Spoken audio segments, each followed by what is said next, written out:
Музей изобразительных искусств имени Эрзи открывает новые таланты. Здесь начала работать выставка молодых художников «Время до».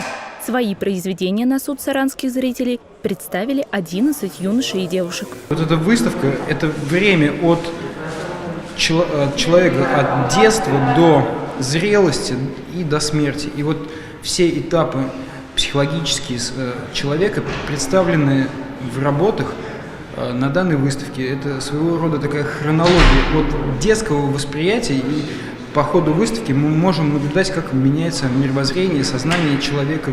Юные художники рисуют, фотографируют, занимаются графическим дизайном и создают арт-объекты. Их свободное, живое и чистое творчество рассказывает о самом главном – о любви, о красоте, о взаимоотношениях между людьми. Любой художник – это всегда сам художник, то есть он всегда о самом себе.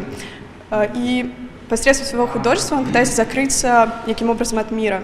Не то что закрыться, но создать некое видение, которое будет вот некой ширмой, и через эту ширму транслировать что-то, что не выражается обычным языком.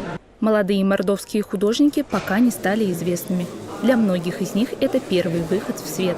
Но в Саранске уже появились первые поклонники их творчества.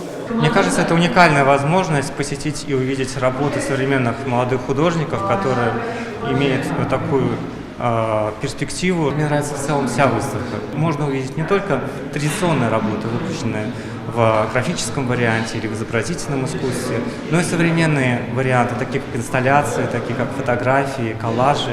Увидеть современную реальность глазами молодых художников можете и вы. Выставка «Время до» будет работать до 18 февраля. Екатерина Журавлева, Алексей Демин. Наши новости.